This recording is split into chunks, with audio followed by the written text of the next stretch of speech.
Few kings in history have been as legendary as Richard I of England, better known as Richard the Lionheart. His reign was defined not by governance, but by war, particularly his participation in the Third Crusade. Unlike most monarchs, Richard spent less than 6 months in England during his 10-year reign, from 1189 to 1199. His heart belonged to the battlefield, and his legacy remains that of a chivalrous warrior rather than a traditional ruler. Despite his reputation as a hero, Richard's rule was marked by ruthless decisions, questionable leadership, and constant conflict, both abroad and within his own family. His capture and ransom nearly bankrupted England, yet his name became immortal in the annals of history. This essay explores Richard's life, rise to power, military campaigns, crusading spirit, imprisonment, and death, providing an in-depth look at one of England's most fascinating medieval kings. Richard was born on September 8, 1157, in Oxford, England, as the third son of King Henry II and Eleanor of Aquitaine. His mother was one of the most powerful women in Europe, having been both the Queen of France through her first marriage to King Louis VII and later the Queen of England. Though born in England, Richard spent most of his youth in France, specifically in the Duchy of Aquitaine, which he was destined to inherit. He spoke French and Occitan fluently, but barely knew English.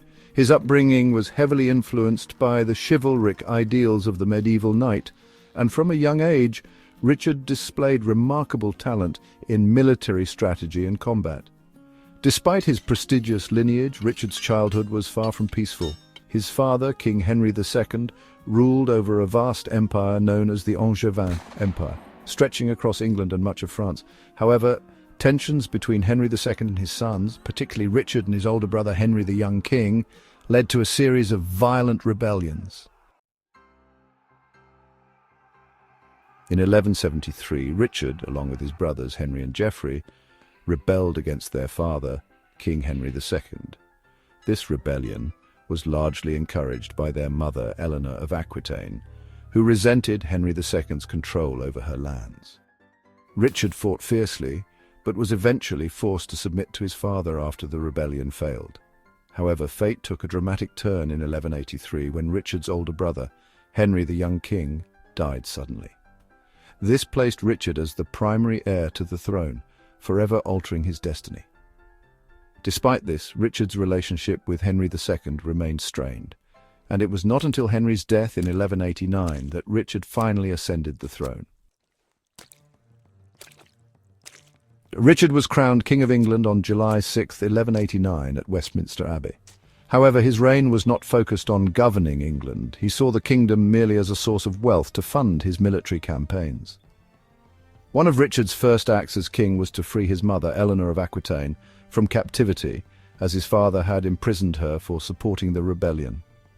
But more importantly, Richard's focus was on the Third Crusade, a holy war launched to reclaim Jerusalem from Muslim rule.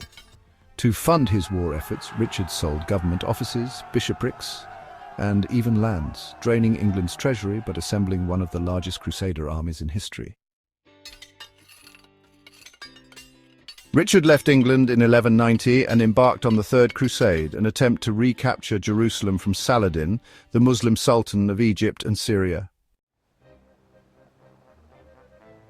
On his journey back to England, Richard's ship was wrecked, forcing him to travel in disguise. However, he was captured in Austria by Leopold V, Duke of Austria, a rival whom Richard had insulted during the Crusade.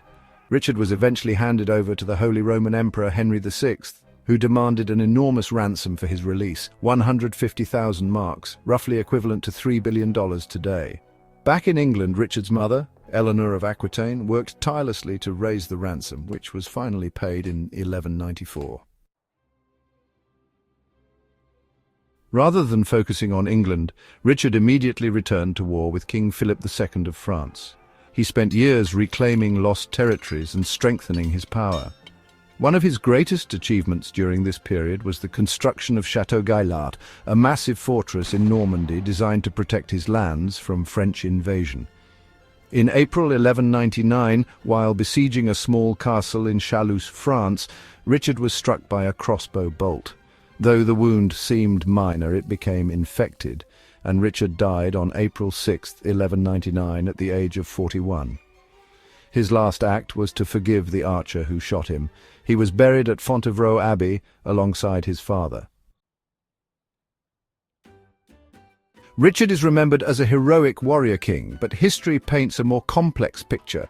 He was one of the most skilled military leaders of his era. He led the Third Crusade, defeating Saladin in several battles.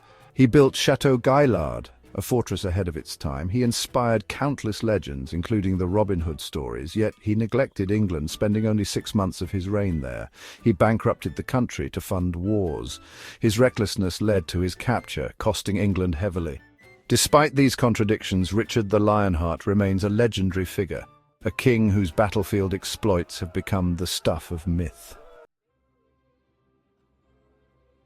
Richard the Lionheart was a warrior before he was a ruler. He lived for battle, saw England as a treasury rather than a homeland, and spent his life in pursuit of glory and conquest. While his reign was short and tumultuous, his courage, skill, and charisma ensured that his name would live on through the ages. Even today, Richard's statue stands outside the Houses of Parliament, a testament to the lasting myth and legend of the Lionheart.